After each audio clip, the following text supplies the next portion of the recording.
घर जमाई। विकी को हमेशा किस्मत ने उसकी मेहनत से ज्यादा दिया। पैदा हुआ एक बड़े घर में, मुंह में चांदी की चम्मच लेकर, और शादी भी की एक उससे भी बड़े घर में, सोने की चम्मच मुंह में लेकर। उसे मेहनत करने का शौक नहीं था। एक शौक था, वो भी घटिया शायरी करने का। उसकी हर बात शायराना ही होती थी।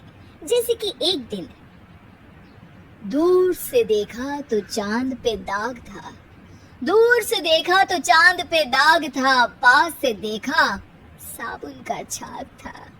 ठोको ताली। अरे ऐसी शायरी करोगे तो ताली तो पता नहीं, कोई तुमको ही ठोक देगा। शायरी वो बिल्ली है जो किसी का भी रास्ता रोक दे, और क्या मैं किल हूँ जो कोई मुझे ठोक दे। मुझे तो आपसे बात ही नहीं करनी।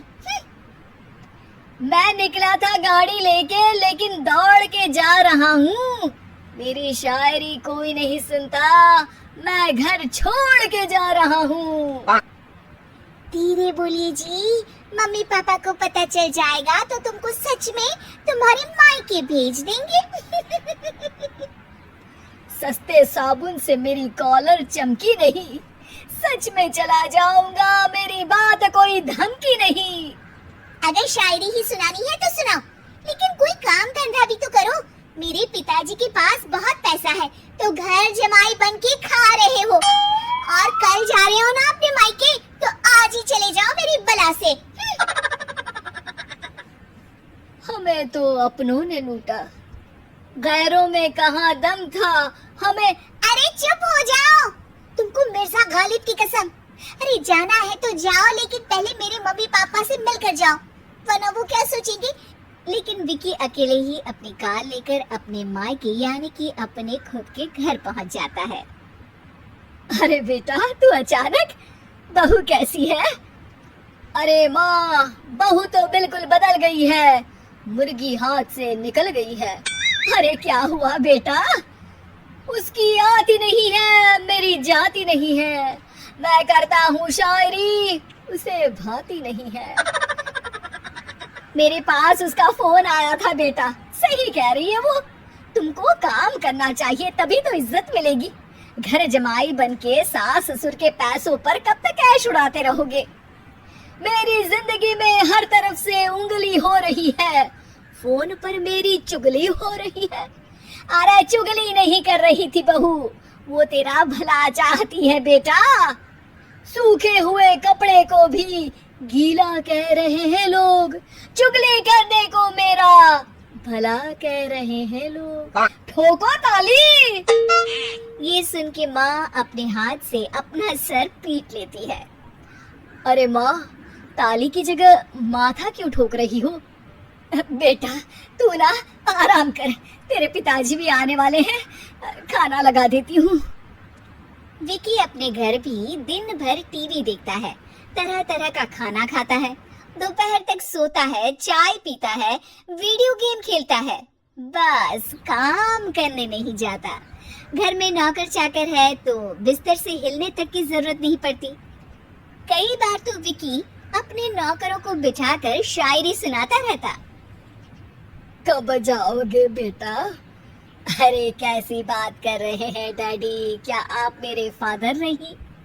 आप मुझे भगाना चाहते हैं क्या? ये मेरा घर नहीं। अरे नहीं बेटा, तुम्हारा ही घर है। हम तो चाहते थे कि तुम यहीं रहो और मेरा काम आगे बढ़ाओ, लेकिन तुम ही चले गए घर जमाई बनने। अरे मेहनत तो गधे भी करते हैं, मैं अच्छी किस्मत लेके पैदा हुआ हूँ, मैं घर जमाई हूँ, ससुराल का फूल गेंदा हुआ हूँ। ठोको ताली। पिताजी और माँ सच में ताली बजा देते हैं। ऐसा पहली बार होता है जब विकी की शायरी पर किसी ने ताली बजाई हो। अरे आप लोग सच में ताली बजा रहे हैं? हाँ हाँ बेटा, तुम्हारे ससुर का फोन आया था, बोला जब तक घर जमाई जी कोई काम ना करने लगे हमारे यहाँ मत भेजना। अब तू तो काम करने से रहा और तुझे रहना भी है हमारे घर में ही, करेगा भी शायरी ही, और बार बार ठोको ताली बोलेगा तो आदत डाल ही लेते हैं ताली ठोकने की। विकी उसी वक्त खड़ा होता है और बहुत गुस्से में सीधे ससुराल के लिए निकल जाता है। फिर से आ गए? लेकिन सुमन को देखते ही विकी पिघल जाता है। सुमन, आई एम सॉरी, आज से ना मैं सिर्फ शायरी ही नहीं बल्कि काम भी करूंगा। तुम अपने ऑफिस में बात कर लेना, कोई भी मेहनत का काम कर लूंगा। मैं घर जमाई बन के रहूंगा, लेकिन काम करूंगा और इज्जत से रहूंगा। मतलब सिर्फ तुम नहीं आए हो, तुम्हारे साथ तुम्हें अकल भी आ गई है। मैं अपने कारखाने का मैनेजर बनाता हूँ तुमको, कल से मेरे साथ चलना वहाँ। थैंक यू ससुर जी। थैंक यू से काम नहीं चलेगा, एक शायरी सुनानी पड़ेगी। जरूर। ससुर के पास पैसा होते भी मेहनत जिसको भाई है, वही सच्चा दामाद है, वही अच्छा घर जमाई है। ठोको ताली। सब विकी की शायरी पर ताली ठोक देते हैं। शिक्षा, जब किस्मत आपको बहुत सारा दे दे तो उसकी कद्र करनी चाहिए और मेहनत करना कभी नहीं भूलना चाहिए।